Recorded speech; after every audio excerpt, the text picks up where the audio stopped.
नैवेद्य नैवेद्य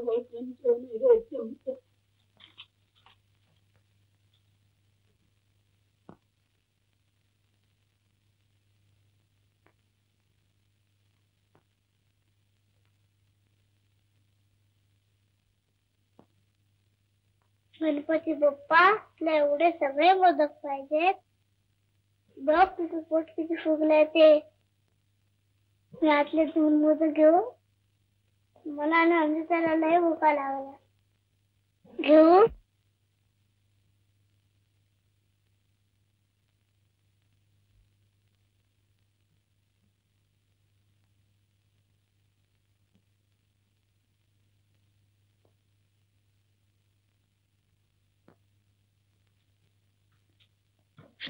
अंजुताई हे घे खा. संजू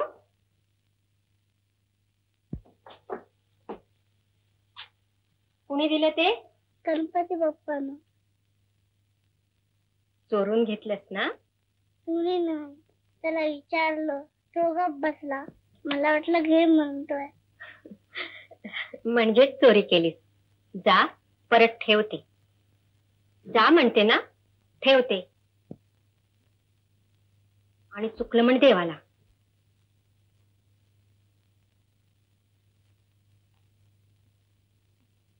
गणपती बाप्पा मी चुकलो. तुझे मोदक परत घे. लवकर खाऊन टाक, नाहीतर नासून जातील. ही कापड आम्हाला. होय बाबा. मी गणपती बाप्पाला सांगितलं की मी चुकलो. शाबास. गुणाचं बाळ माझं. हे तुला. मला? हो. आता तुमची दुर्दशा संपली लेकरांनो. आता मी तुम्हाला कधी कधी उपाशी राहू देणार नाही.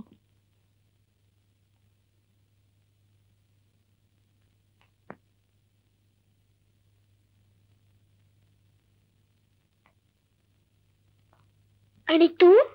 मी नंतर बसे.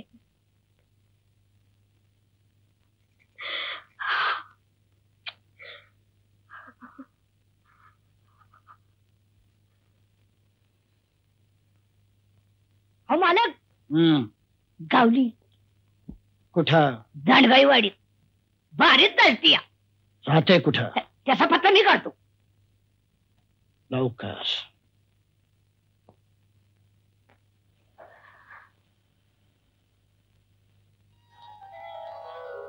काय करते? दूरला. मग तुझं लगीन झालंय? मग तुझा नवरा कुठं आहे? गावाला गेले ते. केव्हा येणार ग? येतील लवकरच. झोप. काय झालंय? काय झालं? या तमाशापासून मी दूर जायला मागत होते आणि तेच नशिबाला आलं. धन्य.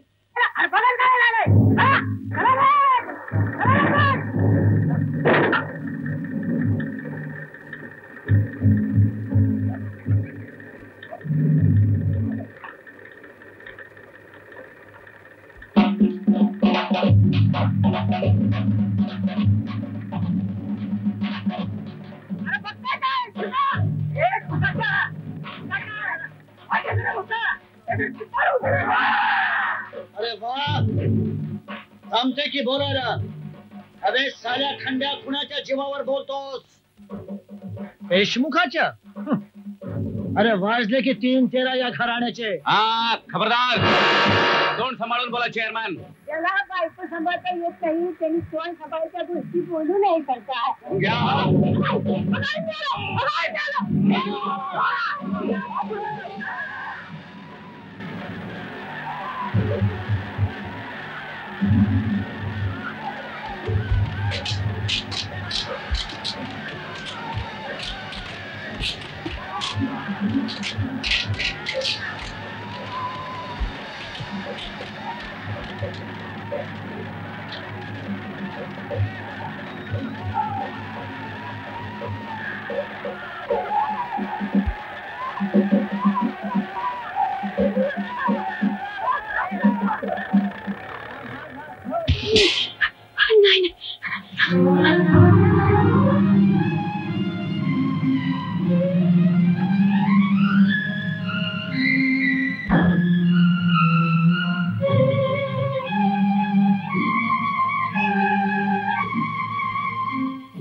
मला वाईट स्वप्न पडलं ग. घरी चांगले आहेत ना? मला मारामारी झाली. लहार बसल्याच्या. अरे देवा. कसा आहे वसुदेवरावास? आता बरं आहे थोडस.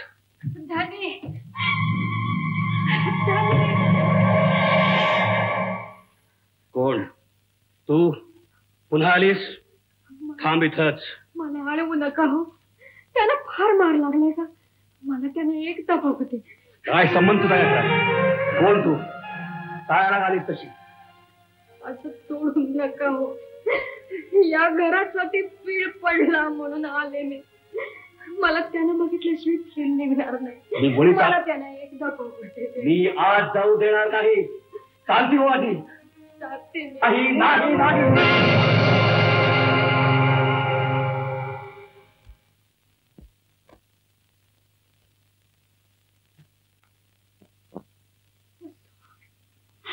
वसू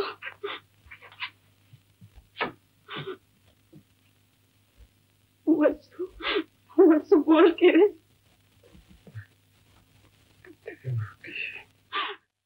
गणपती बाप्पा मोरया. कोण?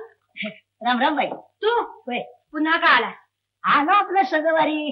न म्हणलं भेटल्यावाणी बी झालं आणि चेअरमन साहेबाचा निरोप बी द्यावा. निरोप? 10 गावात डंका वाजतोय तुमच्या नावात. तेव्हा किरत ऐकून मालकानी पाठवलं. हे नाही काय त्यासनी बैठक ठेवायची आहे तुमची खासगी. नाही म्हणजे 500 चढ घ्या की. पर तू जा इथून. मी जातो पर याद राखा तुम्हाला एकदा यावं लागत. जातोस की नाही? जातो खरं. आम्ही येऊन घेऊन जाऊ तुम्हाला. आता बैठक कशी करायची ते मालक ठरवतात. कसं नाही म्हणजे बाई काही म्हणा. हे नाही म्हणजे पतीवरचा स्वाद असते झाड जमते बर का. असं हे पार्टी असं का? अरे ऐका. अरे हो आता हे करते. अरे ऐका ऐका. अरे ऐका. गणपती बाप्पा मोरया. कोण ग होता तो? होता एक वाईट माणूस. तुझा नवरा इथे असता तर चांगले दात काढले असते. केव्हा नसला नवरा? येतील संजू येतील. चला झोपा आता. कधी येणार? उद्या? हो हो उद्या येतील. हा चला झोपा आता. झोपा.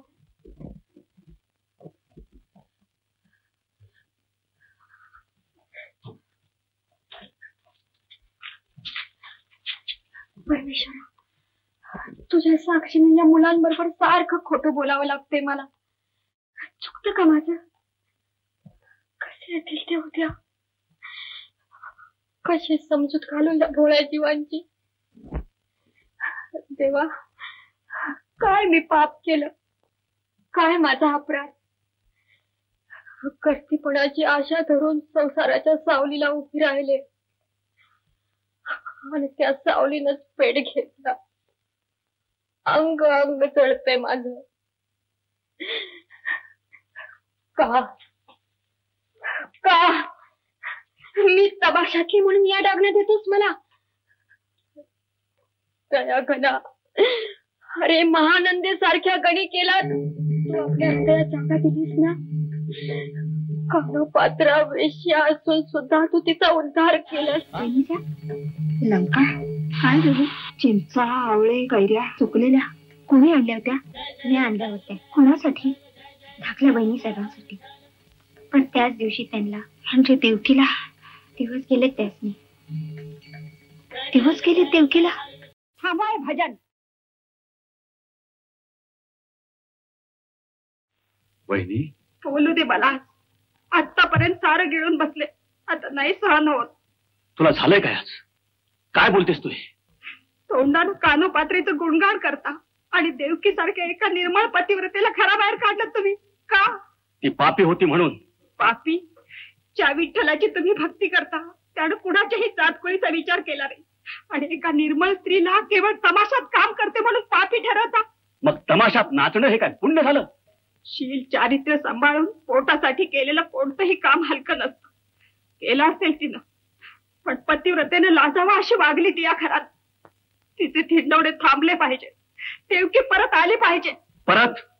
आता तिचा आमचा संबंध काय? संबंध? तिच्या पोटात देशमुख घराण्याचा अंकुर वाढतोय. अंकुर? हो, पाहिलं ती चित्ता आवळे. होय सासूबाई, देवकीला डोहाळे लागले होते आणि अशा अवस्थेत तिला फरफटत रस्त्यावर फेकली तुम्ही.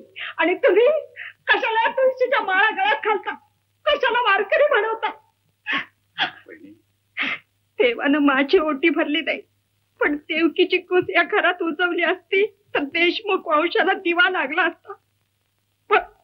पण आता तोच राजा गळ्यात ढोलकी अडकून फिरेल आणि पोरगी झाली तर पायात चाळ बांधून नाचेल. लोक हिडवतील, पोट टाकून म्हणतील हा देशमुखाचा पोरगा, ही देशमुखाची पोरगी. सांगा भाऊजी, सहन होईल तुम्हाला हे? नाही नाही,